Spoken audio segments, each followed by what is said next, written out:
Começa agora Papo Reto com o Pastor, um programa diferente, um bate-papo descontraído, com muita leveza, tratando de assuntos que com certeza ajudará muito a nossa vida ministerial. Fique conosco, Papo Reto com o Pastor.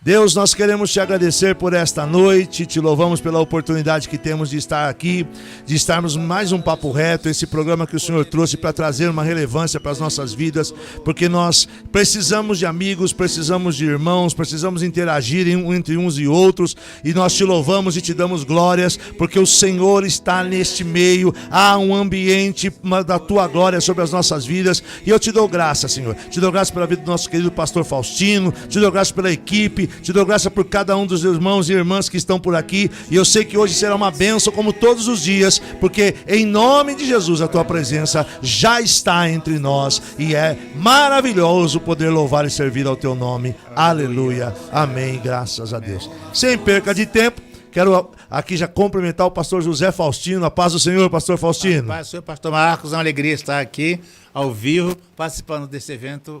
Papo Reto, que maravilha. Isso, Papo Reto com o pastor. Pastor Faustino, é uma honra para nós tê-lo aqui. Ele é nosso vizinho, então ficou um pouco mais fácil até da gente poder estar, né?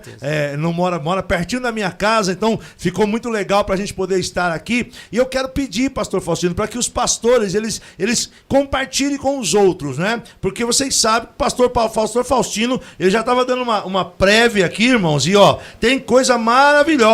Tem coisa grande aqui que vocês não têm ideia do que está acontecendo, o que nós vamos falar hoje. Não é? Mas para começar, vamos conhecer melhor o pastor Faustino, porque quando ele vai no pastoreio, a gente já pega e já passa para o senhor, a gente está ansioso por ouvir, não que nós não estejamos, mas eu queria conhecer um pouquinho o senhor é de que igreja, o senhor fala um pouco sobre a sua família, conta para a gente aí, a gente conhecer o senhor um pouquinho mais. Eu sou pastor há 56 anos, sou presidente fundador de um segmento chamado Assembleia de Deus Brasileira. Fui viúvo, sou casado a segunda vez com a missionária Sandra e temos 2 filhos, o José com 13 anos e o João Pedro com 8 anos. João Pedro com 8 anos. Com 8 anos. Certo. Sou coordenador e gestor de um polo da Universidade Metodista. Sou formado em neurociência, pedagogia, psicopedagogia, neuropsicologia. E sou terapeuta de família há mais de 40 anos. Que bênção. Ô, pastor José Faustino, deixa eu já aproveitar do senhor estar aqui. Posso ser seu amigo, pastor? O senhor come carne? Como carne. Então eu vou fazer um churrasco, o senhor vai na minha casa? Com certeza. Ó, inveja para todos os outros aí, tá? Porque, rapaz, você tem um amigo desse, né, gente? Um amigo, psicoterapeuta, pastor, ser humano, que maravilha, né? Já começaram a dar risada aqui comigo aqui. Já pensou? Então, o pastor Faustino, a faculdade de Beth Shalom, o senhor ainda tem ela com o mesmo nome ou... Mesmo nome. A faculdade de Beth Shalom é que mantém o polo metodista de Guaianazes, a faculdade de um renome muito grande. Nós temos alunos no mundo inteiro hoje, né? Formados e através das nossas aulas online. E temos hoje uma promoção muito grande, teologia, bacharelado com o MEC, a partir de R$100, filosofia e teologia, R$100 a mensalidade. Não estuda quem não quer. Leva lá para ele colocar na tela. Não, eu falei só não estuda quem não quer. Você já imaginou? R$100. Ele tá com a promoção de R$100 à distância, pastor. À distância. O senhor já está saindo daqui com os alunos aqui. Com toda a assessoria. Estamos também com alguns cursos inéditos, como hoje estamos ministrando Cristologia, buscando entender o Jesus humano na sua história, na nossa natureza, na nossa dor, na nossa angústia, e através do Cristo humano que eu vou ter um encontro verdadeiro com o Cristo divino. Meu Deus, já vamos começar a falar sobre isso aqui. Acho que é uma das dificuldades grandes que o ser humano tem, e nós estávamos falando, e nós pentecostais temos, é com essa questão de olhar para o Cristo humano. Eu até, quando o senhor falou, fiquei pensando, nós falamos assim, ó, é o Deus encarnado, então a gente já diz assim, o Deus encarnado. E ele sendo Deus encarnado, ele não pode ter acontecido nada. Não pode. E o Jesus humano, na nossa história,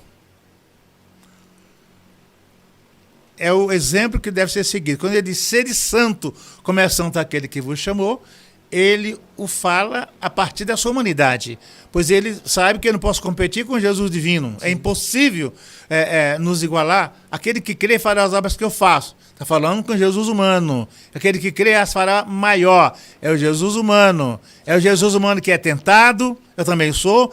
É o Jesus humano que é batizado, eu também sou. É o Jesus humano que é desprezado, que é traído, eu também o sou. É o Jesus humano que ficou deprimido até a morte, eu também fico, eu posso ficar.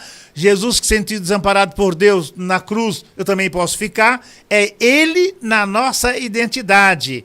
A palavra hebraica é interessante, que a palavra hebraica para semelhança, imagem e semelhança, Deus criou o homem segundo a sua imagem, conforme a sua semelhança. A palavra hebraica para imagem ou semelhança é sombra. Sombra. Deus criou o homem à sua sombra. A sua sombra, o seu reflexo. O seu modelo. Então Jesus é essa expressão completa de Deus como a sombra. Ou seja, o homem como sombra, reflexo de Deus. Meu pai amado. E aí quando nós entramos, né? Nada contra, mas o pentecostal tem uma certa dificuldade com isso, porque ele sempre vê Jesus como um corpo glorificado, como Sim. alguém que não passou por nenhum... Não é? A gente muitas vezes tem dificuldade para dizer isso. Não, mas como falasse de Jesus desta forma? E aí eu me lembrei, no Getsemane, ele gotas de sangue. Eu acho que o grande problema é que dificilmente o ser humano sofre uma dor amargural tão grande quanto essa. Por isso que talvez nunca sentiu isso, né? Com certeza. Jesus sofreu um problema de saúde chamado síndrome do coração partido. É uma angústia intensa, o coração pode se quebrar, se romper literalmente. Segundo os estudiosos, os médicos, diz Jesus não morreu ali porque tinha que ir até o Calvário, mas ele sofreu um derrame na epiderme, quando o seu pó se dilatar, ele transpirava grandes gotas de sangue. Isso é angústia. Angústia, ele disse, eu estou angustiado, triste, deprimido até a morte. Não morreu ali porque tinha que ir até o Calvário para ser nosso substituto. Ali, na verdade, um outro ser humano teria morrido ali. Teria morrido ali. Interessante, né? Interessante. E aí, então é possível, claro que, mas é possível o homem vencer todas essas etapas da vida. Por isso Jesus vem encarnado e vem, como o senhor disse, humano, literalmente humano. Paulo fala, ele em tudo foi tentado e sabe suportar e socorrer nós e nossas fraquezas e tentações. Que maravilha. Então, irmãos, olha aí que coisa linda, né?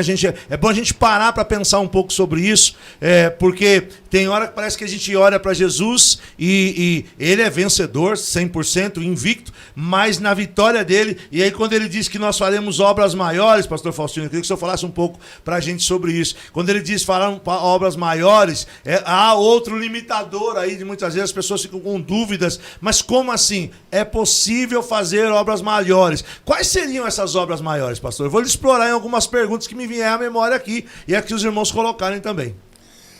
Pedro fez obras maiores do que Jesus. Jesus não curou por sombra, curou com lodo, curou tocando, curou pela palavra, mas Pedro fez obras maiores que Jesus, pois quando Pedro começou o ministério, as pessoas colocavam pá de óleo, cadeira, cama na rua, e Pedro só em passar com as suas sombras, os enfermos eram curados. Sim. E isso está para você. É um desafio para quem crê. Esses sinais seguirão aos que crerem. Quem não crê, não prega, porque os sinais é para quem crê. E Pedro, o próprio Pedro, fez obras maiores do que Jesus.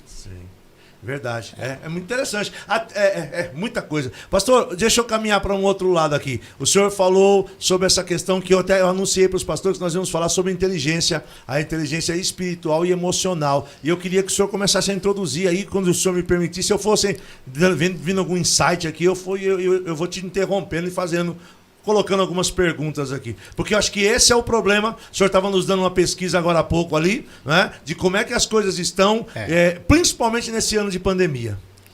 Queridos, a inteligência emocional é um estudo recente. Ela começou a ser trabalhada nos anos 50, mas quando Gard escreveu o livro Inteligência Emocional, muitas outras pesquisas foram feitas e hoje não se avalia as pessoas mais pelo QI, pelo coeficiente intelectual, mas pelo QE, coeficiente emocional.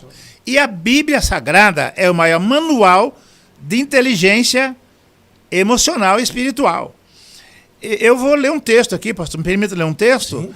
E eu vou fazer uma abordagem bem rápida das 5 emoções universais que todos nós temos, pois são elas que nos caracterizam como pessoas.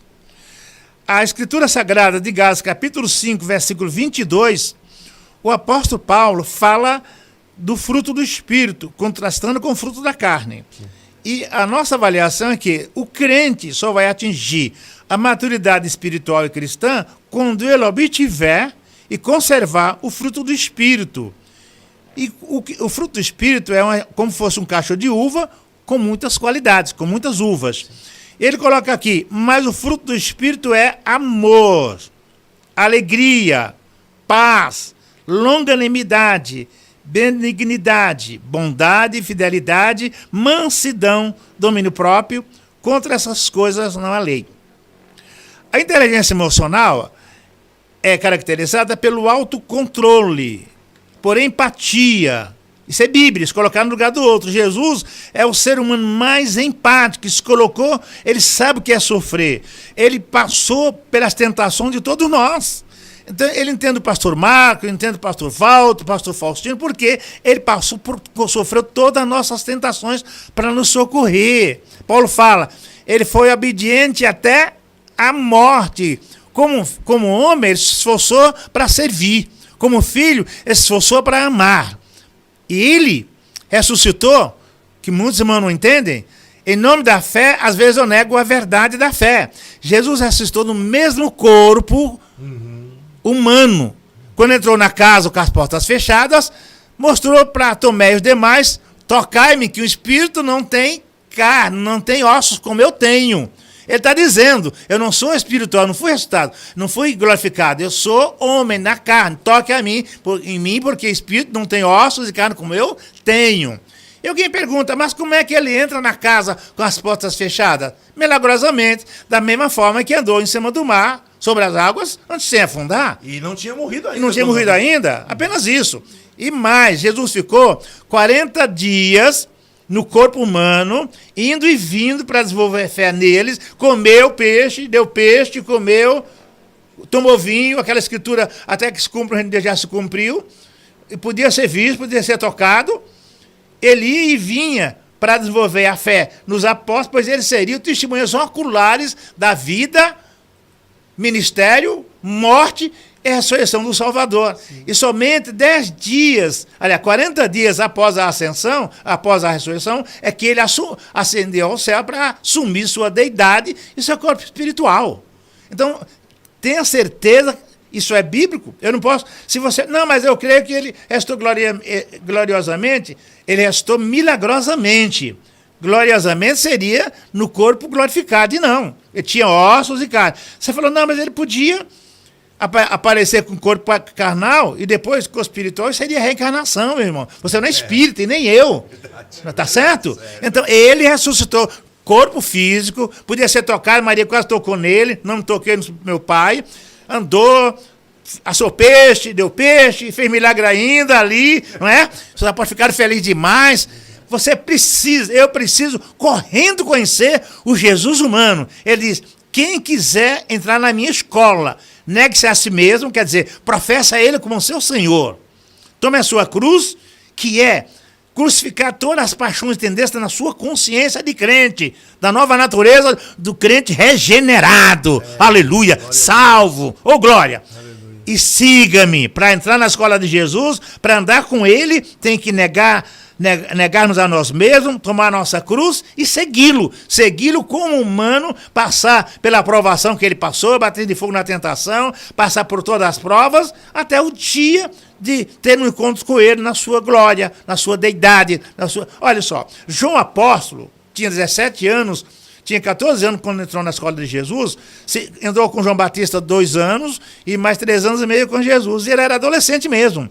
Então, ele se reclinava no ombro de Jesus, de Pedro. Mas quando João encontrou Jesus ressuscitado, glorificado na ilha de Patmos, o que aconteceu com João? João foi fulminado pelo fulgor da glória dele. João podia encostar nele, tocar nele quando ele estava no corpo humano, mas quando ele foi divinizado, João não conseguiu nem olhar os olhos dele. Então, veja a diferença do Jesus humano e do Jesus divino. E eu quero orar, eu quero jejuar para encontrar o Jesus divino. Mas você não vai chegar ao divino sem passar pelo humano. Que ele falou, eu sou o caminho, é humano, a verdade e a vida. E ninguém vem. Porque ele revela Deus na sua bondade. Ele ensina Deus na sua paciência com o ser humano. Ele apresenta a Deus, quando se fala Emanuel, é Deus na nossa história. Não é Deus Deus na terra, na sua ação transcendental, pois Jesus estava localizado, não era transcendente. Ele precisava de Pedro, então ele não era onipotente. Ele falou, aquele dia ninguém sabe, nem eu, nem os anjos. Só o Pai sabe, ele não era onisciente. Era completamente 100% humano. Por isso, Jesus é chamado o homem perfeito, o homem ideal. Muito bom. Meu Deus do céu. Vocês estão aí, ó. Deixa eu aproveitar só dizer aqui. O pessoal tá aqui falando aqui, ó. O pastor Epaminondas disse assim, que forte. Ele voltou um pouquinho. E o senhor jamais poderia pensar que esse tipo de angústia pode levar à morte. Eu já tinha ouvido o senhor falar sobre isso. E é muito sério, né? É o Jesus humano, né? Então, mandar um abraço aqui. Deixa eu citar alguns pastores aqui de muita relevância que estão entre nós aqui. Pastor Miguel Garcia Sindás. Um abraço, pastor. Pastor Miguel, o senhor conhece bem ele, né? Sim, sim. O homem da gaita, o nosso querido pastor Miguel. O pastor, queria fazer uma citação, o pastor Edson Timóteo, que é filho do nosso querido, saudoso pastor, esqueci, de São Bernardo, pastor Timóteo de São Bernardo. Esqueci o nome do teu pai, pastor Edson. Agora, meu Deus, pastor Abel Timóteo. Pastor Abel. Pastor Samuel Suana também é um grande intelectual da nossa denominação, está aqui acompanhando. Muita gente de todo o estado de São Paulo, de fora, tem gente de Goiás, tem gente do Acre. Deixa eu passar aqui pelo Facebook também, dar uma olhada aqui, tem muita gente por aqui, ó. Galo Galeto, pastor Miguel foi de um lado para o outro, eu acho ele de um lado, achei do outro, bastante gente. Pastor Faustino, um grande amigo e pai, lembranças a ele. Moisés Cordeiro. Beleza, nosso amigo, irmão. Moisés, de vez em quando eu encontro ele por aí. Ele tá no pedaço aqui. Pastor, então vamos continuar com essa questão. O homem, o pastor, o líder, aquela pessoa que é usada por Deus, pode chorar. Jesus chorou quando ele foi a um funeral para desmanchar a morte. Ele foi criticado por Maria, criticado por Marta. Os judeus choraram e Jesus ficou compadecido e chorou. Ele chorou. A mandamento é chorar com quem chora e rir com quem ri.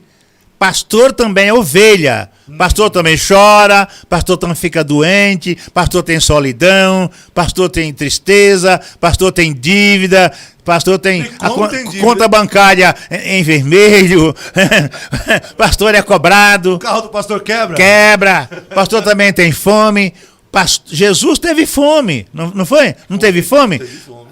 Jesus teve sede, Jesus teve solidão. Quando ele estava no Getsemane, ele foi orar pelo menos 3 vezes. E quando volta, os apóstolos que oraram por ele, Pedro, Tiago e João, que eram os seus amigos mais próximos, estavam dormindo de tanta angústia, também angustiados. E Jesus falou, você não conseguiu orar comigo nem 1 hora? Ele sentiu angústia, tristeza desses amigos, não conseguiu orar com ele nem 1 hora. Depois ele dá uma aula para os apóstolos e para nós também, dizendo, orai e vigiai, porque o espírito está pronto, mas a carne é fraca.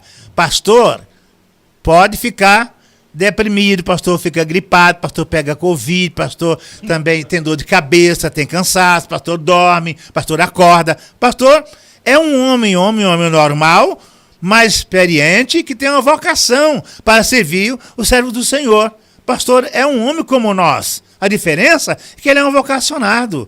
Ele é uma pessoa inspirada para guiar o povo de Deus. E Jesus é o pastor dos pastores. Ele quer que nós o sigamos na sua humanidade, na sua bondade e também nas suas angústias e dores. É interessante isso, pastor. A gente, eu nasci na igreja e a gente cria um certo pensamento, um certo raciocínio de que o pastor deve ser aquela pessoa que deve ser um exemplo. E não é que não deva ser um exemplo, mas de que ele não tem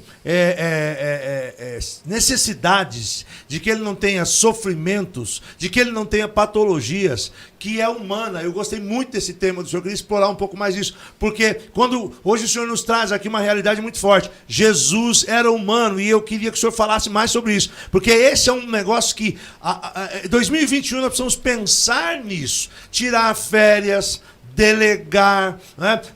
São coisas que parece que para o mundo é normal, mas para quem é líder, para quem é pastor, eu tenho que ser exemplo. O pastor Paulo de Freitas, ele diz uma fala que eu acho muito interessante. Ele diz assim: nós temos que tomar cuidado para a gente não passar a nossa tocha apagada. E aí a gente fala de algumas maneiras, essa tocha pode ser apagada por desgaste. Pode. Né? Quero falar alguma coisa alarmante e bem ruim de ser dita. Eu não gosto de dizer, mas é necessário dizê-la. Queridos, hoje nós temos, no período de pandemia, um aumento de mortes por causas cardiovasculares, um aumento de 135%. Meu Deus. 135%. Nesse período pandêmico, uma nova pesquisa comprovou que temos 45% dos brasileiros deprimidos. Deprimidos. Não é estressados, não é angustiados, não são deprimidos. Agora, uma estatística muito triste para nós, crentes e pastores. 70% dos pastores brasileiros morrem de doenças cardiovasculares. 70% dos pastores brasileiros morrem de doenças cardiovasculares. Sabe qual é a causa? O estresse. Sabe por que os pastores morrem em decorrência de doenças do estresse? Porque muitos de nós nos desumanizamos. Nós desumanizamos e passamos a ter o corpo como uma máquina de ganhar almas. Máquinas de ganhar almas. E não existe máquina de ganhar almas. Jesus não disse ir de salvar, ele disse ir de pregar.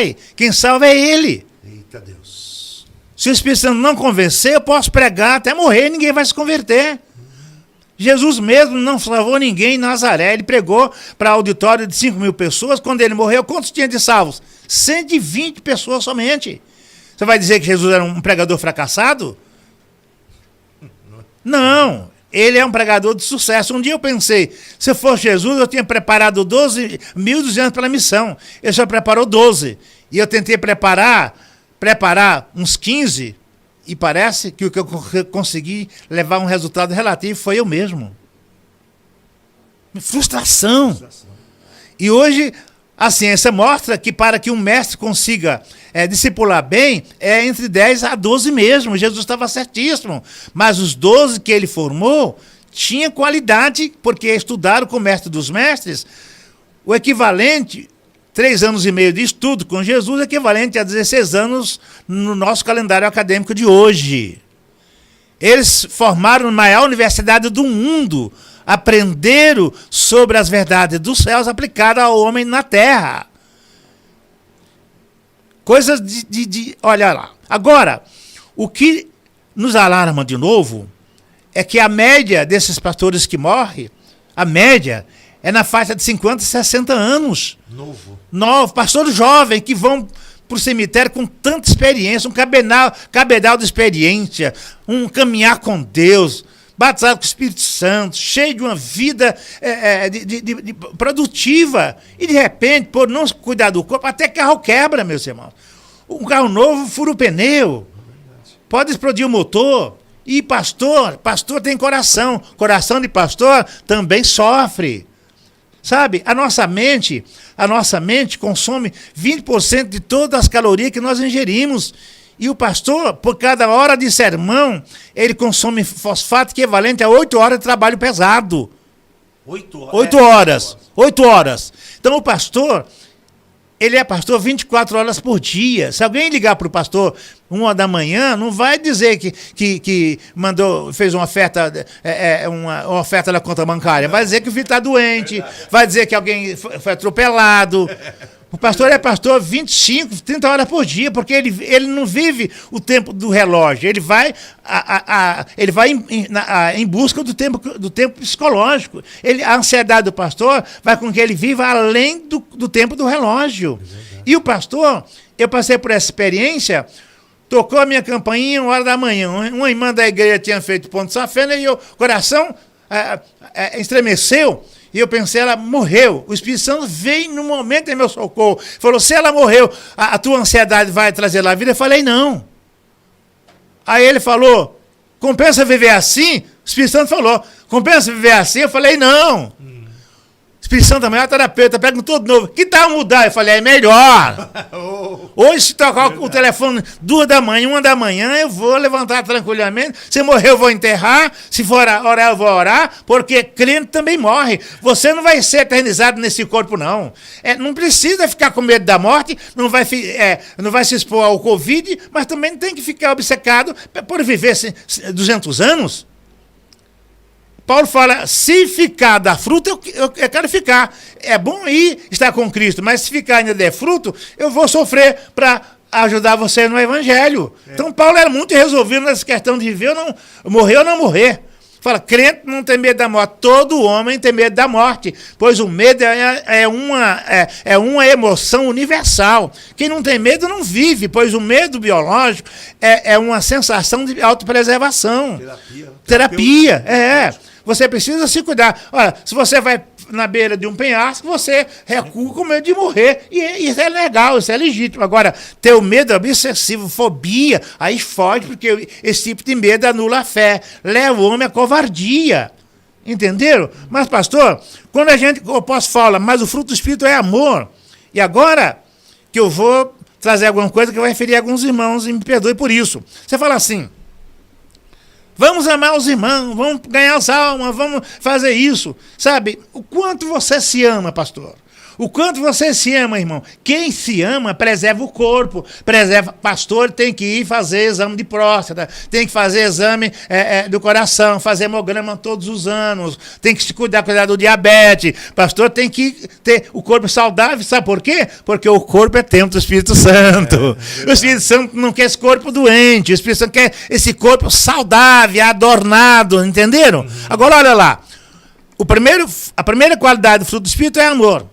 Agora, a Bíblia inteira, eu fiz teologia, você fez, eu li a Bíblia dezenas de vezes, você também lê, eu falo, eu conheço muito Bíblia. Sabe quem conhece Bíblia? Quem ama a Deus, e isso o irmão ou a irmãzinha analfabeta também faz. E ela conhece a gama da teologia, a ciência teológica, porque a teologia toda, Jesus disse, se resume em 2 mandamentos: amar a Deus acima da vida, com todo entendimento, com todas as forças, e ao próximo como a ti mesmo. Essa coisa agora eu vou pensar de forma diferente. Isso me incomodou há uns 2 meses, sabe? Amar ao próximo como a mim mesmo. E agora eu vou cair de novo na ideia de inteligência emocional. Domínio próprio, autocontrole, autoconhecimento. O quanto eu me amo. De 0 a 10, quanto você se atribui de amor a você mesmo, Quem se ama, se cuida. O amor, quem ama, cuida, protege e promove. Então, se eu amo a mim mesmo, eu vou cuidar da minha vida, eu vou cuidar da minha santidade, eu vou cuidar do meu linguajar, vou cuidar do meu corpo. Agora, olha que conta interessante. O fruto do Espírito é amor, e o amor é uma via de 2 mãos, porque o amor de Deus só surte efeito na vida de quem amá-lo. Deus ama todo mundo, mas ninguém vai desfrutar do amor de Deus, não corresponder a esse amor. Qual é a correspondência verdadeira ao amor de Deus? Crer e aceitar Jesus Cristo, que é o Filho de Deus. Agora, olha lá. Isso é inteligência emocional. Isso é felicidade. Isso é a paz que o homem busca. O fruto do Espírito é amor, é alegria. As Bíblias antigas traz gozo, que é um estado de alma. Alegria pode ser uma sensação provisória de satisfação, mas o gozo é um estado de alma. Quem não ama não tem gozo, não tem alegria. Se você não se amar, você não tem nenhum parâmetro para amar o seu próximo. Nenhum parâmetro. Então o pastor não pode se arrebentar para ganhar alma, porque se ele ama a si mesmo, ele tem algum parâmetro para amar o seu próprio. Se ele não se ama, não se cuida, não se preserva, ele está cometendo pecado contra si próprio. Agora, uma advertência muito séria. Paulo fala, quem destruir o templo do Espírito Santo, que é o corpo, Deus também o destruirá. Agora, a terceira qualidade do fruto do Espírito, amor, alegria e paz. A paz é que todo mundo busca, todo mundo quer. E não vai ter amor, não vai ter paz quem não tem alegria, e não vai ter alegria quem não tem amor. Quem tem amor tem alegria, quem tem alegria tem paz, tem felicidade. Meu Deus. Pastor Paulo Simplício aqui, nosso querido lá do Beberibe, do Pernambuco, está dizendo, Pastor Marcos, parabéns por mais um módulo nesse seminário semanal. Isso aqui está se tornando realmente uma faculdade. Com certeza. Graças a Deus. Pastor Josadac esteve conosco a semana passada. Não sei se o senhor conhece ele, Josadac Lima. Conhece? Conheço. Josadac ministrou, falou conosco sobre os cinco princípios do discipulado. Pastor, eu estava aqui formulando algo para falar para o senhor, que ia deixar a coisa assim mais sorridente, mas mais séria. Isso, inclusive, nós passamos por isso. Eu falo muito, quando eu posso, eu digo isso. Eu vou perguntar para o senhor, eu quero saber a sua opinião. O pastor, ele se gasta daquela forma linda, maravilhosa, até o dia que ele morre em cima do púlpito. Eu tenho uma visão para isso. A gente pode morrer aqui agora. O senhor estava falando, eu fiquei formulando aqui, faça ou não faça essa pergunta. Morrer, né? A minha avó dizia que para morrer basta estar vivo, né? Com certeza. Essa é uma linguagem. Mas, sabe aquela coisa do morrer por se gastar? Ele se gastou fora dos limites, não cuidou do corpo, não cuidou de nada, e cai em cima do púlpito e morre em cima do púlpito. Eu preguei a semana passada, numa aula de inteligência emocional, dizendo que o púlpito é o único lugar onde não se deve morrer. Olha aí. Por no púlpito eu ministro a vida, Sim. inclusive a minha. Sim. Então, sofrer um infarto no púlpito não é boa coisa, porque quem morria no púlpito ou no templo no Antigo Testamento era sinal de maldição. Como o sacerdote entrava no santo lugar, amarrava um fio de linho na cintura dele, presa a sineta, se ele parar, a sineta parasse de tocar, ele tinha morrido. E ninguém podia entrar lá, tinha que arrastá-lo, porque quem entrasse lá morreria também. Então o púlpito não é lugar de se morrer. Vamos cuidar, não está bem, não vai pregar, vai para o hospital, mede a pressão. Eu fiz vários cursos, fiz curso de prevenção de acidente, eu fiz curso de primeiro socorro, e eu já salvei vários pastores de infartar no púlpito, estava passando mal. Dá um pouco de sal. Não dá sal nenhuma. Medi a pressão, eu estava 20/18 a pressão. Estava infartando. Mandei para o hospital. Sim. Então, meus filhos, vamos nos cuidar para não morrer no púlpito. A igreja vai ficar assustada. E fala, tanta santidade que morreu no púlpito. É verdade, não. Não é? Problema, olha aí, o que é? Sem amargura. Era tão descuidado que morreu no púlpito.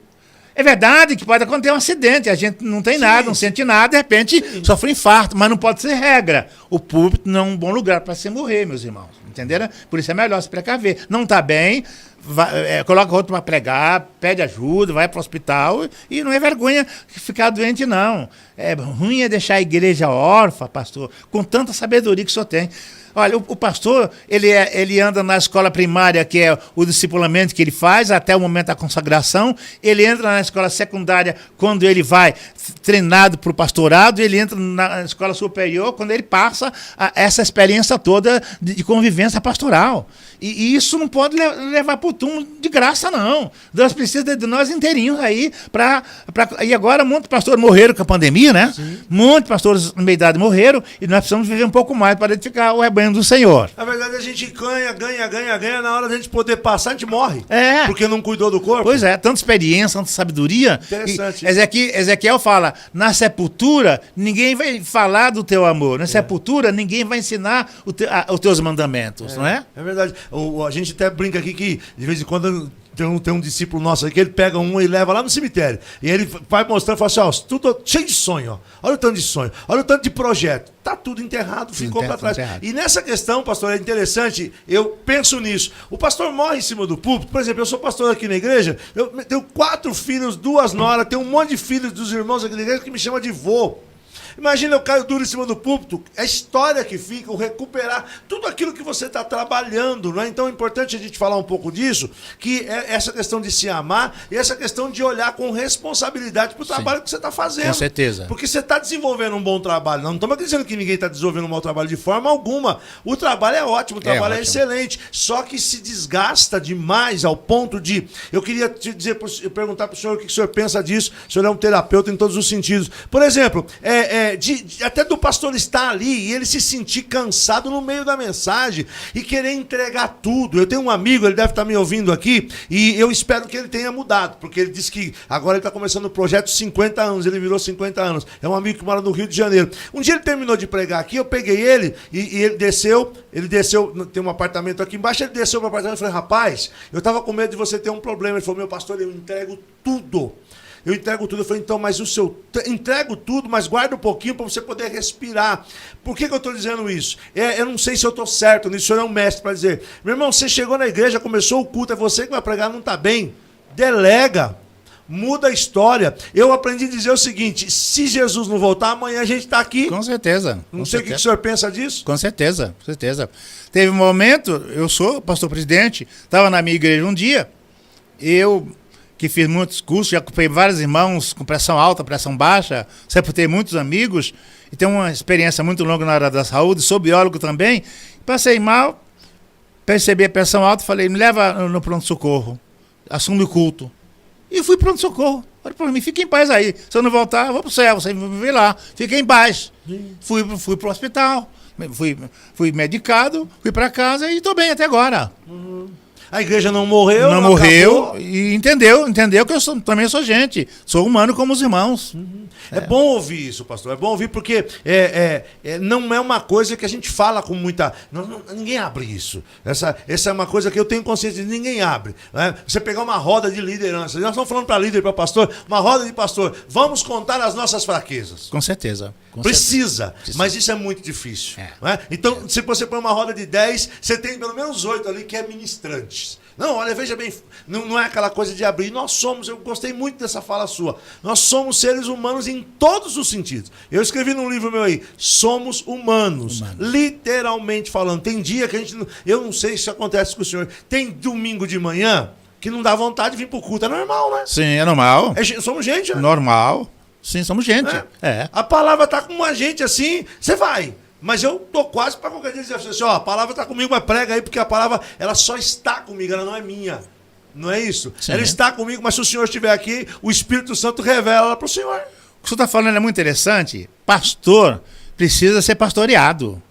Eu faço um rodízio na minha igreja, eu não dirijo o culto, para não dirigir o culto, eu vou observando, eu estou sendo edificado. Normalmente, eu prego 1 ou 2 vezes por mês na minha igreja, porque eu preciso também, eu prego todos os dias, eu dou com um monte de cursos, eu faço live para o mundo todo, temos gente do mundo todo nos ouvindo, Estados Unidos, Iraque, nos ouvindo. Esse momento nós nos reinventamos, né? Sim. E eu vou falar uma coisa muito interessante, e meus queridos irmãos, se cuidem, porque Deus tem uma obra ainda para o Brasil. O Brasil não foi reavivado, porque ainda não foi avivado na sua totalidade. O Brasil para Cristo é uma profecia. Esse sonho do missionário, isso é uma profecia, isso é profético. Então, mas como é que o Brasil vai ser avivado? Pela experiência pastoral que nós temos. Eu tenho uma chácara aqui perto, de 20 mil metros, com água mineral, e eu vou fazer uma área de lazer para pastores. Para pastor, não é para pregar. É para pescar, é para dormir, é para orar, fazer um bloco de oração, para conversar, para comer churrasco, para se sentir gente. O pastor precisa pegar o neto e ir para o campo lá, jogar bola com ele, nadar com ele, precisa sentir a vida, meus irmãos. Jesus deu férias para os apóstolos. Quando ele fez aquele milagre de 5 mil, alimentou 5 mil pessoas, ele deu férias, foi para um lugar retirado e as pessoas foram atrás dele e ele falou, vocês me procuraram para atrapalhar minhas férias pelo pão que perece, não pelo pão que permanece. Tá certo? Então, delegue, você não é insubstituível, não. Seja Moisés. Prepara um Josué, pegue férias, vá lá para a Bahia, lá para o sertão e descanse também. Por quê? A carne é fraca. Eu estou pronto espiritualmente para morrer ou para expulsar demônio, mas a carne não. A carne é fraca. O que é fraca? Eu preciso de dormir, eu preciso de repousar, eu preciso de férias, eu preciso ser humano, senão vou deixar a igreja órfã, com certeza. E o mais interessante de tudo, acho que é bom a gente pensar nisso, né, amigos? É a questão de que nós vamos deixar a igreja órfã de tudo aquilo que nós aprendemos, de todo aquele capedal que nos foi dado e que nós não usufruímos. Perdemos ele, jogamos ele fora. Muito interessante isso. E aí, eu até estava falando com o senhor lá fora sobre aquela passagem do que Elias deita debaixo daquele pé de zimbro. Eu consigo analisar ali algo muito interessante. Há uma confusão mental, né? Eu não vejo Elias em pecado, pastor. Não sei o que o senhor pensa disso. Ele não está em pecado. De jeito muito nenhum. pelo contrário, não é? Não. Ele acaba de fazer sinais ali maravilhosos.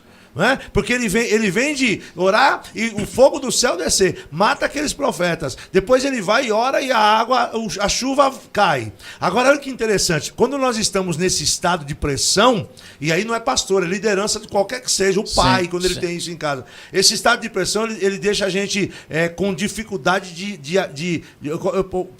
linear o nosso pensamento. Então começa a ter picos, né? Porque o que eu vejo ali é que eu até brinco dizendo da seguinte forma, ele diz pro moço dele ali, vamos descansar. Porque eu imagino, no meu conhecimento, pouco conhecimento, que ele passou pela cabeça dele assim. Depois de tudo isso que Deus fez, isso acontece comigo como pastor. Jezabel não é problema meu.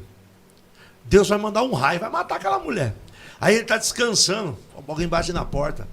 O que está acontecendo? Tem um recado do palácio. Ele, puxa, morreu a Jezabel. Não, ele não morreu não, ela mandou te avisar que amanhã, ela vai cortar o teu pescoço. E aí a gente começa a ver essa questão, né, desses picos, porque ao mesmo tempo que ele foge para não morrer, ele pede a morte. O que ele estava precisando? Descansar. Né? Nós vamos entender que o pastor, o profeta, eu sempre entendo que o pastor é sacerdote porque intercede, ele é profeta porque representa a Deus. Quando eu entro na presença de Deus para interceder pelo povo, eu sou sacerdote, sou intercessor. Quando eu desço da presença de Deus para falar ao povo, eu sou profeta. Eu vou trazer o milagre, trazer a revelação, trazer a cura para o povo, mas eu também sou administrador, administro a igreja. Eu também sou terapeuta.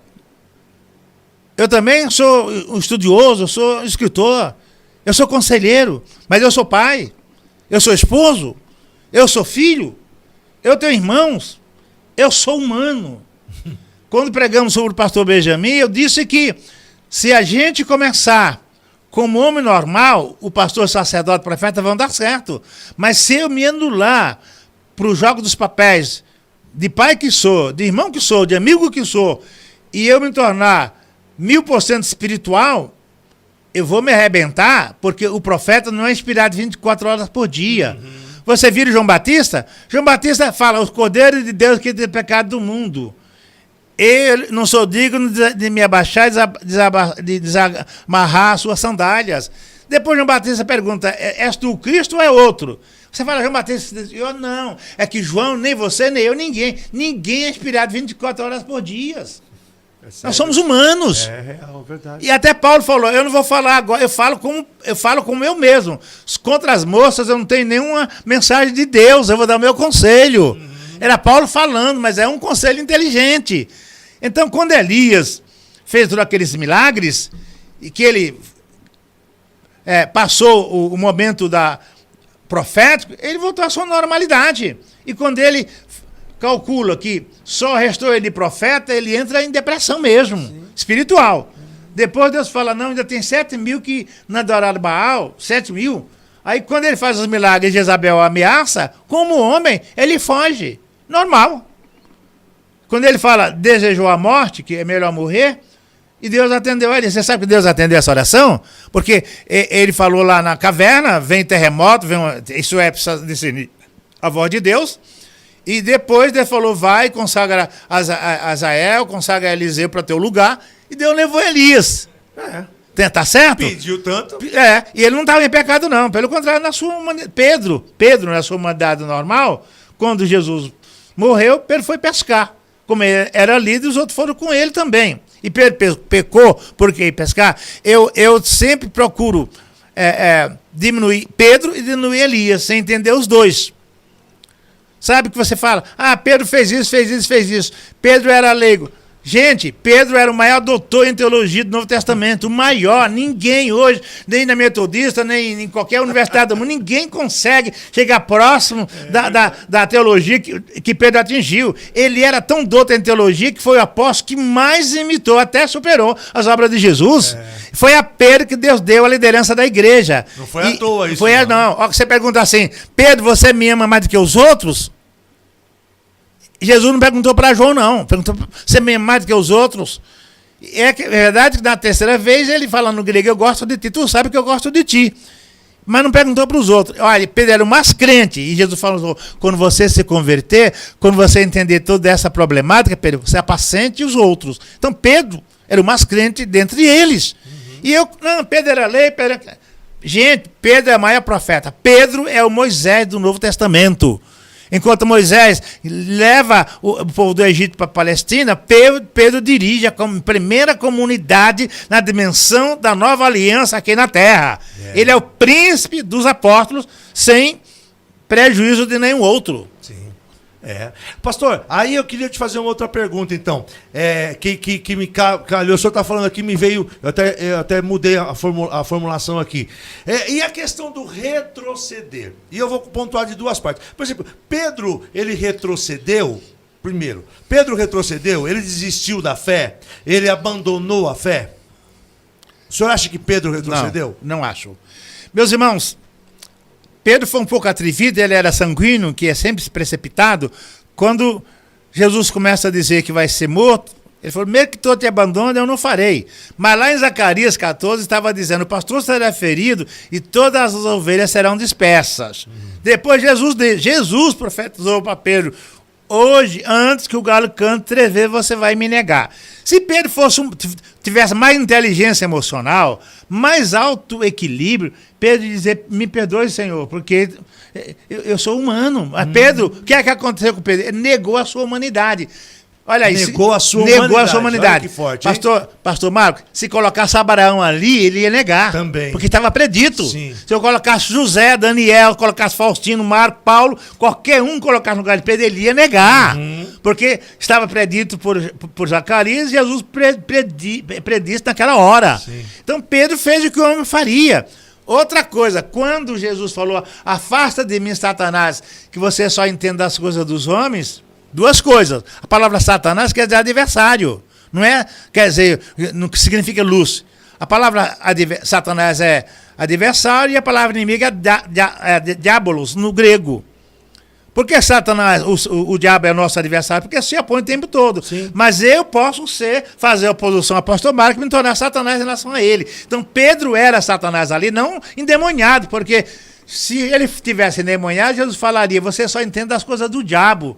Mas não, você só entende das coisas dos homens. Sabe por quê?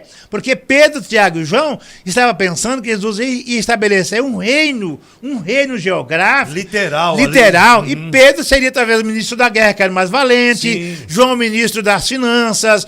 Tiago, talvez, ministro da justiça. Era nesse sentido, meus irmãos. Ele estava esperando. A mãe de Tiago, João, fala, Senhor, permita que quando estiver no teu reino, esses 2 meus filhos vão sentar à direita e à esquerda. Ela não imaginava nada do céu. Era o reino aqui. Era físico mesmo. Então não seja injusto com Pedro. Não seja injusto com Pedro, porque é o profeta mais magnífico da Bíblia inteira, porque foi o primeiro a ter a revelação que Jesus era o Cristo do Deus vivo. Não foi a carne ou o sangue que tu revelou, mas meu Pai que está nos céus. Mas a pergunta ela foi intencional para chegar num outro lado agora. O pastor retroceder está em pecado?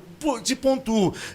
Deus me deu uma visão de abrir uma igreja do outro lado ali. E aí você vai com toda aquela fé, com toda aquela força, com aquele desejo e abre a igreja e começa a trabalhar. E aí, por exemplo, aí vem a pandemia. E a pandemia é um tempo que nivelou todos, nós nos nivelamos. Com certeza. Nós percebemos que há uma misericórdia do Senhor para com as nossas vidas, mas estamos todos nivelados. E aí, o pastor tem um receio, ele fica ali, ó. Pastor, eu vou escancarar aqui. Ele começou lá com 30 pessoas. As pessoas disseram, não dá, foram embora. Tá ele, a esposa e aquela irmãzinha que ele passa na casa dela para buscar. E ele diz, eu não fecho porque eu não posso retroceder. Porque se eu retroceder, eu estou em pecado. Conta pra gente um pouco a respeito disso. Querido, Jesus retrocedeu. Jesus retrocedeu. Lá em Nazaré, quando tentaram prendê-lo, ele retrocedeu. E ele disse, se uma cidade não te aceitar, você deve retroceder. Deve bater o pó dessa cidade contra ela. Paulo retrocedeu. Paulo queria pregar na Macedônia, o Espírito de Deus falou não. Queria pregar lá na Bitínia, Satanás impediu que ele fosse. Então não é nenhum pecado. Se Paulo falou, Deus me abriu uma grande porta, mas a porta pode se fechar. E o pastor, não é pecado se essa igreja, esse lugar não dá fruto, é igual pescar. Você vai pescar a noite inteira num lugar que não dá peixe, mude a rede para outro lugar. Então não é pecado nem retroceder. Nós temos, a igreja é uma instituição humana que pretende pregar a palavra divina. É um projeto, e de repente o projeto não dá certo naquele lugar. Tem um monte de pastores deprimidos, especialmente lá fora, porque é uma igreja grande lá na Alemanha, igreja com 30 irmãos. Você fica 10 anos sem ganhar uma alma, ainda perde 5. Morreu pela pandemia, outro voltado para o Brasil, fica a igreja que tinha 30 e só tem 20. E eles acham que não tem dom, não tem chamado. Tem sim, tem chamado sim. Quando a hora de avançar e a hora de recuar, não tem tempo para tudo? Há tempo de abraçar, eu abraçava antes da pandemia, agora eu recuo, não é? Então há tempo para tudo, tempo de avançar e tempo de recuar. Não é pecado não, não é pecado, é normal mesmo, é normal. Importante. Gente, muito boa essa aula aqui. Pastor Faustino com certeza vai estar outras vezes aqui, nós vamos continuar porque tá muito bom, né? Aqui o pessoal Pedro Castro dizendo assim, ouvir mentes brilhantes nos edificam, glória a Deus, missionário Pedro e Márcia, Carlos Carneiro, meu Deus, o Rodrigo dos Santos está dizendo que bênção, que aprendizagem, glória a Deus, o pastor Epa está aqui, que aprendizado, meu Deus, pastor Epa, hoje você não dormiu, né? Glória a Jesus. Não se droga ainda não, rapaz. Calma, deixa pra tomar sua droga daqui um pouquinho. Simone Américo, boa noite, que benção, aprendendo muito. Glória a Jesus. Moisés Cordeiro já disse aqui, pastor tem que se cuidar como pode orar por um doente, sendo que está doente. Se cuidar faz parte de cada um. Mas eu vou parar aqui para dizer o seguinte, o pastor pode estar doente e orar por outro doente sim. As patologias existem. Eu costumo dizer o seguinte, o nosso projeto é ir morar na glória. Se nós vamos morar na glória, nós vamos precisar morrer para morar na glória. Pastor Faustino, eu tenho mania, quando eu vou ministrar, assim, eu prego desse jeito, batendo papo, contando umas histórias, e aí no meio da mensagem eu pergunto assim, quem quer ir pro céu? Aí a igreja inteira diz, eu digo, tenho uma boa notícia para você. Você vai morrer agora. O pessoal faz tudo assim, ó. Então ninguém quer morrer, mas quer ir pro céu. Tá todo mundo esperando Jesus voltar no bolo para todo mundo. E ele tá voltando aos poucos. Tá voltando. Então, a gente precisa tomar cuidado com isso. Eu vejo o pastor doente, como eu vejo o pastor, até bom, o Carlos falou algo aqui interessante, Moisés, algo interessante. O pastor enfermo, porque ele está enfermo. Eu conheci pastores enfermos assim. Eu me lembro, você deve ter lembrado, conhecê-lo, o pastor Benedito do Itaim, não sei se o senhor lembra dele, um senhor de cor, lembro. O senhor deve lembrar dele. Lembro. Eu cheguei a ir lá na igreja dele ir pro culto, não conseguia ficar de pé, porque ele estava muito enfermo, então ele ficava tomando os remédios e tomando água só para ungir o povo. Eu um dia ajudei a ungir 800 pessoas no culto. Eu fiquei com isso aqui tudo doendo de colocar a mão, porque ele só passava o óleo e a gente orava. Logo depois morreu. Deus o usava assim. Sim. Então, a gente tem que tomar um certo cuidado com isso, porque isso leva para o pastor um peso também. Eu tenho que ter o melhor carro, eu tenho que ter uma casa muito boa. E tem momentos na vida da gente que eu creio que como aprendizagem ou porque é normal, a gente passa por dificuldades. Com certeza. Né? De saúde, financeiro. Sim. Quem de nós já não passamos por isso? Quem de nós já não precisamos aí de uma ajuda da igreja no momento, ou então de amigos para nos ajudar? Então, mesmo eu entendo isso. Eu tive aqui um caso uma vez de um jovem que ele falava assim, não, pastor, para orar por mim tem que ter carro zero.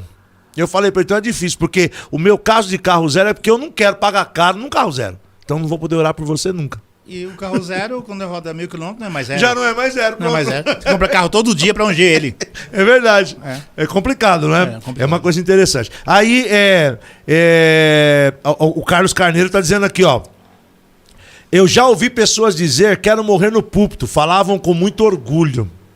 Mas é o que eu comento. A pessoa que morreu, ele não tem os processos. Não está com ele mais os processos. Nós estamos compartilhando, olha, cuide para que você não morra e deixa tudo que você tem de conhecimento. Sim. Mas o processo não é dele, não é ele que vai sofrer. É quem ficou. É verdade. Não é verdade? Por exemplo, ele está treinando e ele não terminou o processo. Morre antes. O seu discípulo vai ficar com dificuldade. Com os filhos vão ficar com dificuldade. Agora, para quem morre, é que nem eu digo que eu quero morrer, eu quero acordar morto. E todo mundo dá risada aqui que eu digo que eu quero acordar morto. Entendeu? Mas o meu caso de acordar morto é para não dar trabalho. Eu não quero dar trabalho para ninguém. Entendi. Eu oro, eu espero que Deus me ouça. Não sei, será que ele me ouve, pastor? Ouve. Glória a Jesus. Tem mais gente, irmã Zaira, a Jean Simplício é a nossa líder das mulheres do Brasil. Essa irmã Jean Simplício está conosco aqui. Daiane Santos, a Rádio Calcaia de Fortaleza. Deixa eu só passar por aqui, senão eles ficam bravos depois. Tabernáculo Dracena está conosco aqui em peso. Rubens Santos, pastora Miriamar, minha querida, Deus abençoe sua vida. Olha quanto conselho bom para a senhora. Evânia Saldanha, o Galo Galeu, o pastor Miguel, já falei. Deixa eu dar uma olhadinha, ver se o pessoal foi tomar água junto conosco, mas estão voltando. O pastor Lorisval diz: muito bom, bons ensinamentos. E tem mais irmãos aqui, deixa eu ver. Bendito seja o nome do Senhor Jesus, aprendendo para viver, aprendendo para vencer em nome de Jesus. E o Ivan disse: eu já retornei. O Ivan voltou, está em São Paulo já. Pastor, eu tenho no meu coração um desejo. O senhor estava falando aqui, agora eu acho que eu quero criar aqui em Itaquera, e quem sabe nós vamos ser sócio. Eu quero criar algo chamado Clínica da Alma. Estamos dentro. Entendeu? Eu quero criar isso. Mas nesse linha, o pessoal diz: não, o crente não tem que ser terapeuta. Gente, eu olho, eu gosto de um texto. Sabe um texto que eu sou ruim de guardar o endereço. Mas sabe um texto que eu chamo muita atenção? E está aqui nesse livro aqui. O jeito que Jesus trata com aquela mulher samaritana. Sim. Terapia pura. Pura. Entendeu? Me perdoe se eu estiver errado, o senhor me corrija, porque o senhor é meu mestre aqui. Eu não vejo espiritualidade nenhuma, eu vejo técnica. Sim. Primeira coisa, ele já tira os discípulos da jogada, não é isso? Vai comprar alguma coisa para mim. Por quê? Porque aquela hora não tinha gente de bem naquele lugar. Pelo que a gente entende, o horário do que o texto diz ali, para aquele horário, as pessoas que estavam tirando água ali eram pessoas que tinham dificuldade de ir junto com as pastoras, não é verdade? Sim. Então, terapia pura. Ele olha para aquela mulher, é lógico, que como o senhor disse, as inspirações vêm. Mas Jesus, ele é técnico nisso. E aí a gente só tem que botar a mão na cabeça. Não que não tenha. Eu acho que a Clínica da Alma, ela vai terminar com uma bela de uma oração e a pessoa entregando a vida para Jesus. Ou retrocedendo. Mas você tem que tratar, você tem que ir nesse espaço da vida da pessoa. Em que as emoções ficam represadas. E nós não temos para quem falar, porque a criança nasce, ela tem que fazer tudo certo, não é isso? O pai tem todas as expectativas. Eu tenho filhos aqui e eu digo isso para eles sempre: não quero colocar sobre vocês as expectativas daquilo que foi frustrado. E talvez quando a gente faz isso, eu quero que o senhor fale sobre isso. Quando a gente faz isso, acontece com um presente que eu tenho aqui nessa igreja. Eu tenho um filho que é tecladista, toca bem toda a vida. Qual é a minha frustração? Tocar teclado. Eu toco todos os outros instrumentos. O teclado eu não toco, mas eu nunca coloquei na vida do meu filho a expectativa de que ele deveria ser um tecladista. E aí, e vivo muito em paz com isso. Então, a criança ela já nasce com isso, porque o pai, que ele não foi, ele quer que o filho seja. E eu costumo dizer, e é uma palavra que se usa muito em terapia, isso vai somatizando mesmo, né? Isso vai fazendo um negócio quando a pessoa está naquele bolo querendo explodir. E eu fico preocupado porque agora vem o suicídio. E como virou moda, se suicida. E aí? Eu estou escrevendo um livro, deve ficar pronto até o meio do ano, sobre inteligência emocional numa perspectiva bíblica. Vou falar do suicídio, vou falar sobre doença, a diferença entre doença e enfermidade. Se eu quiser outro dia, a gente vai falar sobre doença e enfermidade. Vamos marcar. Porque a enfermidade é quase sempre uma doença incapacitante. O pastor está doente e é impossível que haja alguém 100% são. O cansaço em si já é uma forma de doença, descompensação física. A insônia é uma forma de doença, outra descompensação. Então, se o pastor pode morrer no púlpito por acidente, não porque ele seja descuidado. Nós não queremos tornar isso uma regra. Sim. O pastor está bem, fez todos os exames, e de repente ele sofre um acidente, um acidente vascular cerebral e morre no púlpito. Eu não estou dizendo que eu tenho que sonhar e desejar morrer no púlpito, que não é bom. Eu posso me cuidar para não morrer em outro lugar, mas se acontecer que morra, não quer dizer que o pastor esteja em pecado. Não. Não quer dizer. Sim. Agora, irmãos, Jó estava doente ainda, orou pelos 3 amigos que não valiam nada e estava doente, irmão, cheiroso. Enquanto ele ora pelos amigos dele, Deus curou a Jó de lepra, de câncer que tinha. Então, se o pastor tiver força que possa orar, agora o pastor Moisés está certo. O pastor precisa se cuidar para ter saúde, Sim. ter resistência para orar pela igreja. Sim. Agora, irmãos, todo pastor é um terapeuta. Você sabe o que é terapia? Terapia é a arte de bem ouvir, de aconselhar. Todo pastor precisa ouvir. E Tiago fala lá no capítulo 5, fala, confessai vossas culpas e oremos pelos outros para que sareis. Confessar, tem alguém para confessar e alguém para ouvir a confissão. Então, todo pastor, se não for, tem que se tornar um terapeuta de alma. Você aconselha o jovem nas suas inquietudes, nas crises hormonais da adolescência, pré-adolescência. Isso é terapia. E a palavra de Deus, quando ela é bem ministrada, ela é uma terapia, ela cura a alma, ela acalma as pressões da vida. Então, não negue, Jesus é o maior terapeuta de todos os tempos, não é? Por exemplo, quando ele fala lá em Mateus 11, 28, vinde a mim, todos vós que estáis cansados, sobrecarregados, oprimidos, e eu vos aliviarei. Tá certo? Sim. Tomai sobre vós o meu jugo, ou seja, as minhas doutrinas, as exigências do meu reino, porque o meu jugo é leve e o meu fardo é suave. O jugo é a doutrina e o fardo é o que ele cobra de nós. Olha aí o conselho, aprendei de mim, porque eu sou manso e humilde de coração, e acharei descanso, paz, tranquilidade para vossas almas. Agora, meus irmãos, vamos entender uma coisa definitiva. Hoje, Deus age. A primeira fonte que Deus usa hoje, sabe quem é? São os pastores. Os pastores são anjos de Deus, mensageiros, mãos amigas. Jesus me ajude. Jesus manda o pastor para ungir você com óleo, para curar a sua enfermidade. Ele não vai voltar do céu sempre, às vezes vem. Mas quem é que representa Jesus?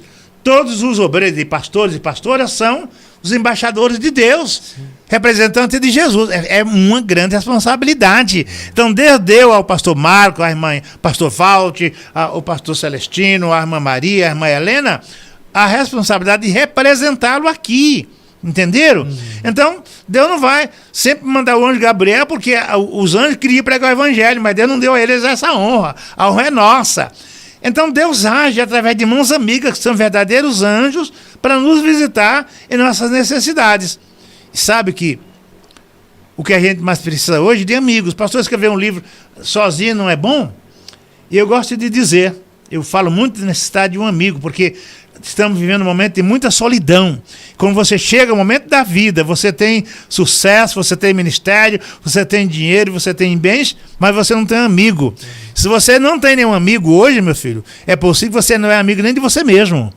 Você não se cuidou, não se amou.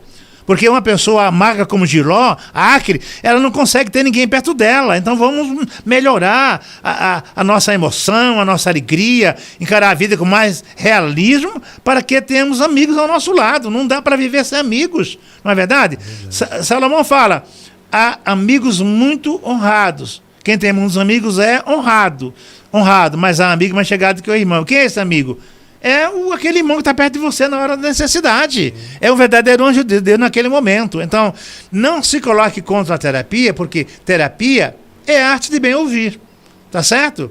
E eu ouço pastores de todas as denominações, famosos, simples, muitos com síndrome do pânico, mania de perseguição, alguns com sintomas de esquizofrenia. A gente caminha para o neuro, caminha para o médico. Está dando tudo certo. Meu maior ministério é nos bastidores, pastor. Ninguém sabe porque tem algumas situações que dá um livro. Dá um livro. Milagres estupendos que acontecem. Pessoas passaram em junta médica, passaram com terapeuta, passaram com um monte de gente. Quando chega na sala, O Espírito Santo fala, o problema dela é isso. Uma pessoa que estava com terapia, estava com depressão crônica, ministramos sarou e tinha uma dor na nuca que não sarava. Quando entrou na sala, eu falei, Deus, e isso? Passou por todo tipo de exame, não tinha nada. Deus, o Espírito Santo falou, o problema dela é postura. Ela se deita errado. Olha isso. Se deita errado. Quando sentou à mesa, eu falei, a senhora deita no seu colchão é muito macio, né, moça? É. Quando você se deita, o colchão faz um efeito rei. Ele falou, não é? É. Então a senhora vai chegar em casa, compra um colchão um pouquinho mais duro, um tipo ortopédico, coloca um travesseiro mais baixo, que a senhora vai curar. 8 dias depois voltou para a terapia para agradecer. Estava curada sem nenhuma dor. Olha isso. Isso é terapia. Terapia, sim. Arte bem ouvir. Sim, profundo. Meu Deus do céu. É muito interessante, né? São coisas simples. Na verdade, o evangelho, a cruz e tudo é muito simples, Muito né? simples, muito É simples. muito simples e a gente muitas vezes maximiza demais e chega nesses pontos. E o que a gente entende de tudo isso, pastor José Faustino, para o pastor, para o líder, procure sempre ter um amigo, procure ajuda. Procure ajuda. Pastor precisa de pastores. Pastoreio de pastores é uma benção, mas é de 3 em 3 meses. Então, no dia a dia, nós precisamos conversar. E é do púlpito, né? O pastoreio de pastor, ele é do púlpito. Muitas vezes você tem que produzir para você pegar e colocar. Você precisa estar mais próximo. Tem um pastor, veterano dos maiores pastores do Brasil, me ligou um dia, meia-noite. Pastor Faustino, eu estou muito triste. Como assim? É que eu fiz o batismo hoje, batizei 400 vidas e me estou sentindo servo inútil. Estou deprimido. 400 vidas. 400 vidas, meu Deus. Ele precisava desabafar. Sim. Pastor também é gente, também é ovelha. Não, pastor. O que ocorre é que o senhor ama tanto o Pai Celestial. O senhor tem tanto afeto pelo Rei da Glória que o senhor queria batizar mais. Mas ele não cobra do trabalhador mais do que o trabalhador possa produzir. Dele deu graça para batizar 400. Quem sabe o ano que vem o senhor batiza 450. O mês que vem batiza 500. Mas o senhor não é um servo inútil. O senhor é um filho abençoadíssimo. E ama tanto ao Pai Celestial que para agradá-lo, o senhor ficou triste pensando que não tinha que batizar mais não. O senhor tinha que batizar as 400 vidas que Deus lhe deu. Descanse, durma, porque o senhor é um servo abençoado. Ele se curou. Sim. Se curou. Só falar. É verdade, precisava falar. Eu tenho isso no meu coração e falo muito, né? De vez em quando eu mando umas mensagens assim para os pastores, eu tenho pastor aqui. Eu faço questão de salvar todo mundo, pastor. De vez em quando eu gravo um áudio e mando para cada um deles. Com certeza. E aí, entendeu? E digo, ó, se você precisar só falar, tô aqui. Sim. Tô aqui, fala, acabou de falar. Sim. Eu tenho um que é tão legal. Eu me lembro como se fosse hoje o dia que eu falei isso. Ele falou assim, pastor, eu sinto que eu posso falar. Pode, meu, não vou contar pra ninguém, não. Ele falou. Uma hora ele parou, falou, meu Deus do céu, fica, fala à vontade, meu irmão. Começou, termina. Falou. Eu tô precisando de uma coisa, ontem eu peguei o PDF desse livro. Falou, vou te mandar um livro pra você, porque ele misturou e tava com problema. Vou mandar um livro pra você ler. Mandei um livro pra ele. Sumiu. Nunca mais falou comigo. Por quê? Curou. Ele precisava falar. E o pastor, eu vejo isso, o pastor precisa falar. Precisa falar mesmo, tem que falar, chegar em... Olha, eu quero falar. Não é? Ele não precisa... Eu entendo até isso, mas eu vejo uma das patologias pastorais que eu enxergo muito grave é essa. O pastor, ele se orgulha. Entendeu? E ele se orgulha porque ele cresceu e ele se orgulha, eu chamo do mesmo termo, porque ele não conseguiu romper. E é como o senhor disse, ele não conseguiu romper porque Deus chamou ele para dar para ele cuidar de um talento. Sim. Eu dirigi uma igreja, pastor, e nessa igreja eu fui treinado, fui forjado. Eu tive a oportunidade agora há 15 dias atrás de estar lá, e eu fui lá para fazer o quê? Para amar o passado. Eu estou pregando sobre isso. Eu ouvi algo assim, ame o seu passado, porque quando você ama o seu passado, você libera a vida. E eu sempre dizia assim, olha, lá eu fui treinado, lá eu perdi os meus cabelos, lá eu peguei diabetes, mas eu fui ministrado. Esse menino que está servindo água pra gente aqui, nós batizamos ele lá, é uma benção, nosso tesoureiro hoje aqui. Tem o outro, entendeu? Tem frutos, mas eu fiquei. E o Espírito ministrou no meu coração. Domingo retrasado eu fui lá. E a palavra foi essa. Eu vim aqui amar o meu passado. Que bonito. E liberar. Então eu fico olhando, tem as duas pontas. Eu penso o seguinte, libera, meu amigo. Aí eu até escrevi dependência, libera, porque, pastor, o senhor pode dizer isso melhor que a gente. Nós estamos aqui porque Deus nos chamou. Com porque certeza. Deus, nós não escolhemos, não é verdade, pastor Faustino? Com certeza. O senhor não chegou para Deus e falou, senta aqui, Deus, eu tenho um projeto para ser um pastor da metodista, ter uma faculdade. Não, Deus pegou o senhor lá onde o senhor estava, como pegou a mim. Eu nasci no berço evangélico. Os meus amigos do meu tempo de jovens, quase todos estão mortos. Eu estou aqui, servindo a Jesus. É Ele. E eu fico dizendo isso porque o grande e o pequeno, meu amigo, nós estamos na dependência. Com certeza. Um dia Deus falou para mim isso. Um dia que eu entendi isso. Isso mudou minha vida. O texto lá. Deus deu 1 talento, Deus deu 2 talentos, Deus deu 5. Entendeu? Aí o Espírito de Deus falou no meu coração assim, todo mundo tem valor. Você só não enterra. Com certeza. Você não enterrou? A multiplicação de 1 para 2 e de 5 para 10 é a mesma coisa. É verdade. Não é verdade? É o mesmo processo. É o mesmo processo. Fale um pouco disso pra gente. Nós, pastores, cometemos alguma coisa que em psicologia a gente chama de negação.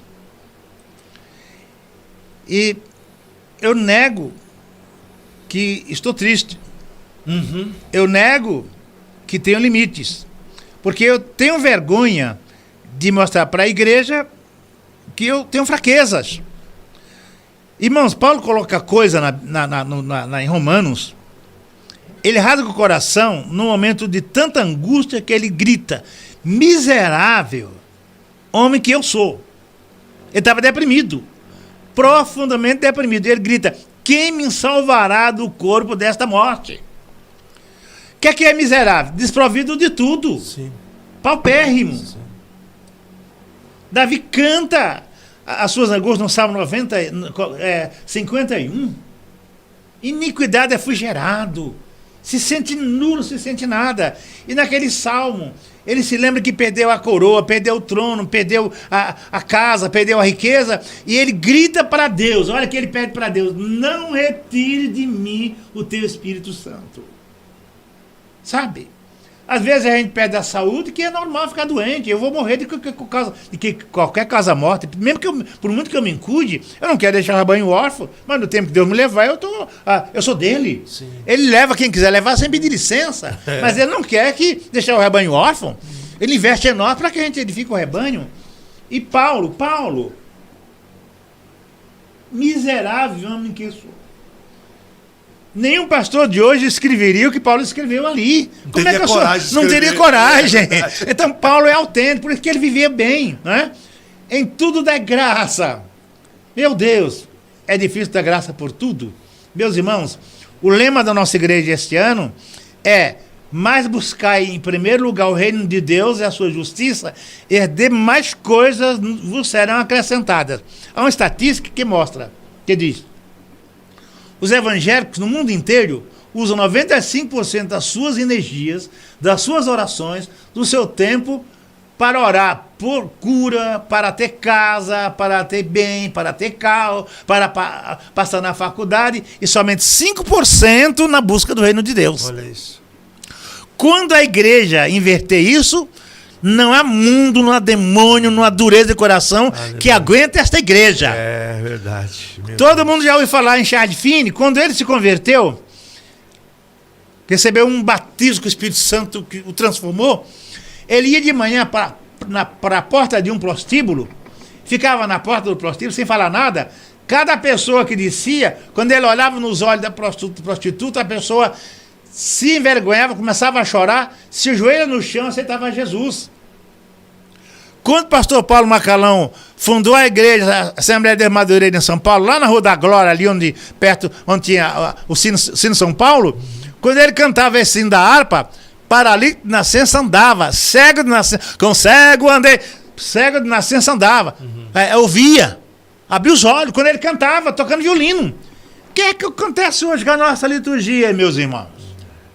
O que é que acontece? Onde está a unção? É essa inversão. A igreja se tornou meio capitalista, não é? Igreja de barganha. Se Deus não me der isso, eu vou embora. Azar teu. Todos dependem de Deus, não dependem de ninguém.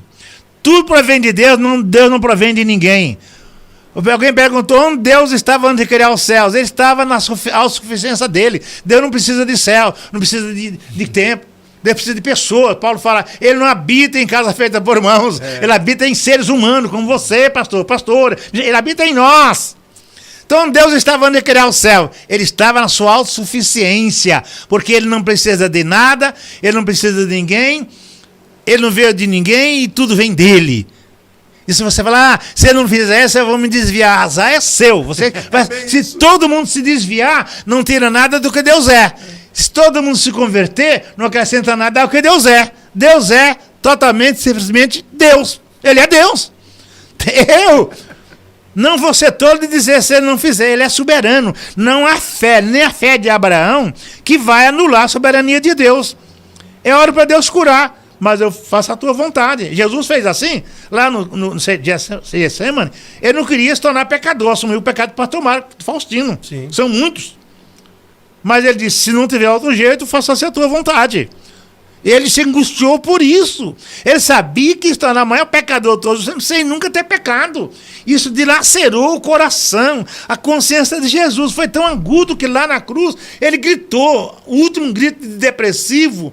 Ele passou depressão psicológica, depressão física, esgotamento físico, ao tempo de cair 3 vezes levando a cruz, e depressão espiritual na cruz. Ele grita, Deus meu, por que me desamparaste?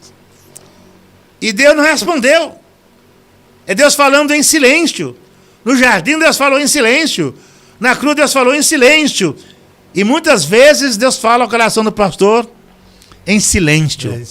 E o pastor que não ouve a voz de Deus, não ouve a voz de nenhuma profecia, não ouve a voz de ninguém, ele profetiza, ele cura todo mundo, não tem ninguém para curar a dor, curar a angústia. É aí que o pastor tem que ter amigo. Você precisa de amigo. Senão você vai sucumbir ao peso do seu fardo. Então o pastor gera expectativas de ganhar 1000 almas. E se ele ganhou 800, ele sente fracassado. Mas Deus não cobra do trabalhador mais do que ele possa produzir. Ele dá a responsabilidade de acordo com o talento. Paulo fala, a graça é dada de acordo com a medida da fé. Além de tudo, meus irmãos, tem 5 oficiais na igreja, lá em Efésios 4:11, ele fala, uns para apóstolo, que é o enviado, o missionário, uns para evangelistas, uns para profetas, que é o pastor. O dom ali é um dom ministerial. O dom profético é o dom mais amplo na Bíblia. Paulo fala, buscai com zelo os melhores dons, a começar pelo dom de profetizar. E esse dom de profetizar é o dom ministerial. O dom ministerial de profeta envolve o dom do milagre, o dom da palavra, a palavra da ciência, a palavra da sabedoria, o dom da fé, o dom de curar. É o profeta completo. Tem o evangelista, tem o pastor e tem o mestre. De repente, pastor Marcos dirige uma igreja, fundou a igreja, ele é pastor, mas ele é também mestre. Ele não consegue exercer 100% dos 2 ministérios. Sim. Ele exerce 90% de mestre e 10% de pastor, porque ele delega. Ele delega, tá certo? Às vezes, o pastor Marcos vai criar outras congregações, ele vai ser o missionário, vai ser o apóstolo, mas ele delega, tem pastores, tem evangelistas que... Então a igreja tem que ter auxiliar. Pastor não pode ter ciúmes, tem que delegar também.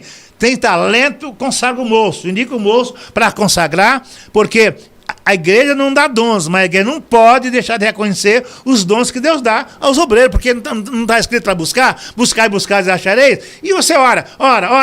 Os irmãos recebem dons, todo crente que é batizado com o Espírito Santo já tem um ministério. Porque o dom do batismo com o Espírito Santo não é para enfeitar a igreja, não é ficar falando língua à toa. O dom do batismo com o Espírito Santo é o investimento de autoridade para o ministério, para o exercício do ministério. Por isso ele diz, ficar em Jerusalém, que é de do alto seja revestido de poder. Para quê? Para ser testemunha. Tá certo? Sim. Então todo crente batizado com o Espírito Santo, toda crente batizada com o Espírito Santo tem um dom ministerial. É só descobrir qual e a igreja lhe preparar para exercer o ministério que tem. É isso aí. Que profundo, hein, gente? Pena que já é 20 para meia-noite e o pastor Faustino tem que levar as crianças amanhã cedo para a escola. Tem escola amanhã.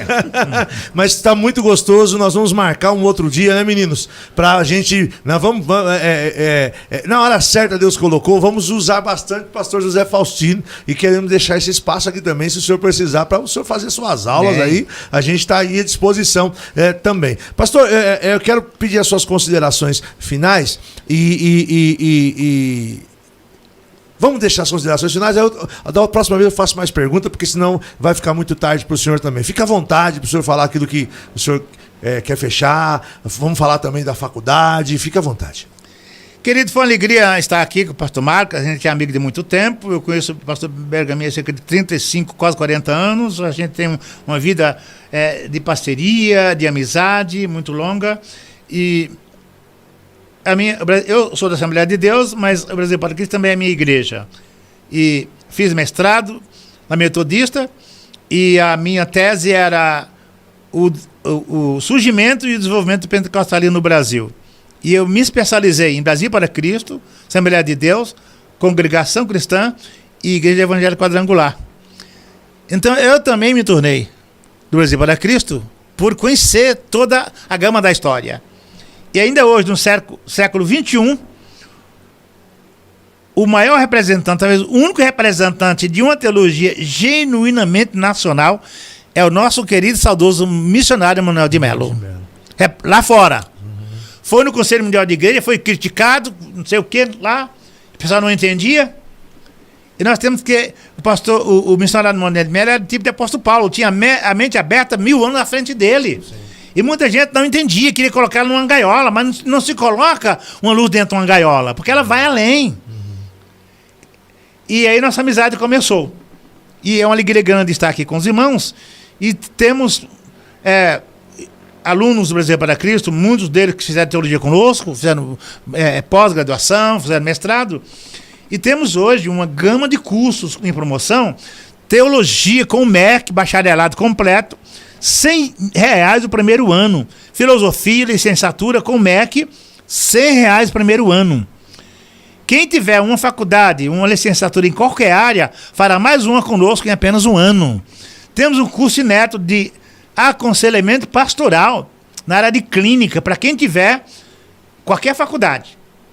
E nós estamos lançando vários cursos inéditos agora, curso de extensão, um curso que estamos lançando no final do mês, inteligência emocional e espiritual, que vai trabalhar clínica pastoral, clínica da alma, doenças mentais e toda a gama de tensões que o pastor passa, que o crente passa. E é um curso imperdível. É um curso que vai ter 12 aulas, 12 encontros, são aulas gravadas, porque eu tentei fazer ao vivo, mas muita gente não pode vir naquela hora, e a gente tem gente do Brasil e do mundo, com investimento de apenas R$500, o curso todo, com apostila e certificado, uma inscrição em mais 4 de R$100, com certificado pelo Polo Guaianazes. E as igrejas que quiser fazer um curso desse na sua igreja com um grupo fechado, a gente faz esse curso também, com um valor irrisório para os irmãos. Mas temos doutorado, temos mestrado em teologia também, ciência da religião. Os irmãos que quiserem fazer um desses cursos, nos procurem. Nós temos aí o pastor já vai deixar o nosso zap para todo mundo, né? Está na tela já. Já está na tela. Quem quiser ligar a partir da manhã, fazer a sua reserva de vaga para fazer esse curso de inteligência emocional, quer formar terapeuta de alma. E eu tenho um sonho. Eu tenho um sonho mesmo, já até vejo a placa, de uma casa chamada Clínica para a Cura da Alma, desenvolvendo o homem total. 2 pontos, espírito, alma e corpo. É a teologia paulina. Cuidar do espírito, que se relaciona com Deus, da mente, curar doenças mentais, e do corpo, que é o templo do Espírito Santo. E eu estou feliz com essa visão do Senhor, de plantar aqui. Está perto da universidade, ser de gente aqui, e pode contar conosco aí, se quiser marcar um dia aqui, clínica pastoral de manhã, à tarde, qualquer, ou faz uma área também, uma live em clínica pastoral. Clínica pastoral, né? Vamos fazer sim. Vamos abençoar o mundo, abençoar a igreja. E eu estou feliz por ter participado desse evento. Quero parabenizar pela iniciativa. E a todos os pastores, quero mandar um abraço para todos os pastores, Brasil para Cristo, todos os irmãos amados e amigos e irmãs. E é sempre uma alegria e uma honra muito grande estar com os irmãos e poder participar com a nossa pequena experiência para o reino de Deus. Obrigado. Meu Deus, pequena experiência. Que bênção, pastor. Eu queria agradecer a disponibilidade. E nós vamos fazer muita coisa junto mesmo. Essa clínica da alma é algo que eu tenho no coração e vai dar certo.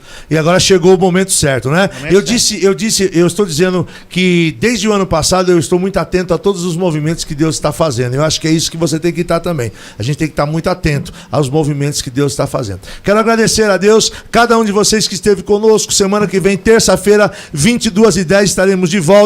Lembrando que amanhã às 9 eu estou aqui no Fazendo Diferença. Você também pode ficar o dia inteiro com a Rádio Cidade Gospel aí, ó, nossa programação na Rádio Cidade Gospel. Começa amanhã às 9 e vai até a 1, né? Hoje nós não temos a oração, porque não dá, não aguento falar mais 1 hora não, tá? Então hoje já deu aqui, mas amanhã da meia-noite a 1, a madrugada com Deus, nós vamos orar, vamos clamar a Deus. Aleluia. Daquele jeito que nós temos feito todos os dias. Tá bom, queridos? Deus abençoe, muito obrigado. Obrigado, pastor Faustino, a família.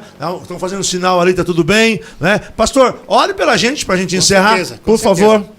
Pai Celestial, te louvamos pelo dom da vida. Obrigado, Senhor. Pela graça de sermos escolhidos para ser salvos e também chamados para auxiliar e aconselhar o teu rebanho.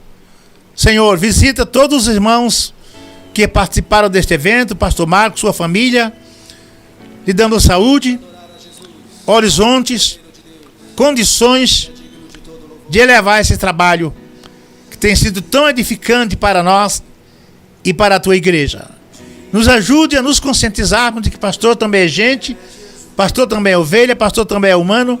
Cura os teus filhos enfermos, tensos, tristes, estressados, porque nas empresas públicas os gerentes e patrões investem em reciclagem e na saúde de funcionários. E com certeza, tu mais do que os patrões querem investir em nosso bem-estar, em nossa saúde e em nosso sucesso. Nós oramos agora e te agradecemos em nome e para a glória do Senhor Jesus Cristo, aquele que viveu como um homem para ser o nosso exemplo de encontro contigo. A ele glória e honras hoje e sempre. Amém. Amém, graças a Deus. Deus abençoe, obrigado à equipe, obrigado aí Gabriel, obrigado Israel, obrigado Renato, obrigado Anderson. Deus abençoe a todos vocês. Amanhã de manhã estamos de volta e vamos fazer muita parceria com o pastor Faustino, não é? Olha lá, tô para andar eu olhar para lá, o que é que você quer que eu veja lá? Isso, eu tô olhando pra cima, eu tô olhando pra todo lado e eu tenho que olhar pra câmera aqui, eu tenho uma câmera na minha frente. Hoje mudaram o estúdio, né? Tem uma câmera pro pastor Faustino, tem uma câmera pra mim e tem uma câmera pra nós dois aqui. Hoje o negócio tá chique, pode deixar assim, eu gostei, viu? Não precisa nem botar outra mesa de volta não. Ficou muito bom aqui. Ei, maravilha, Deus abençoe, ficou mais amplo o estúdio, não é? Ah, eu gostei. Gente, Deus abençoe, Deus te guarde, valeu. Eu vou abrir o grupo agora pra vocês participarem, tá? E aí se tiver alguma pergunta, depois a gente pode encaminhar pro pastor Faustino. E o que eu queria pedir pra você, tá? Talvez você não anotou o telefone, pode mandar pra mim ou mandar pelo grupo que eu passo pro pastor Faustino. Aproveita por esse preço, eu já vou me matricular já, né? Eu vou me matricular porque vai ser mais fácil. Vou terminar minha filosofia com eles, porque aonde eu tava meio complicado, eu tava querendo pegar o Sócrates, entendeu? Tava querendo morder a orelha do Sócrates, eu já tava bravo. Eles dão risada, porque eu tava fazendo online, não dá, pastor. Você sabe que é difícil, né? Mas aí com um cristão vai ser mais fácil, alguém mentoriano, porque eu já estava querendo pegar o Sócrates, o Narciso, então, quase que eu dei um couro no Narciso. Então, vai ser bênção. Deus abençoe, fique na paz do Senhor. Obrigado, paz. Obrigado.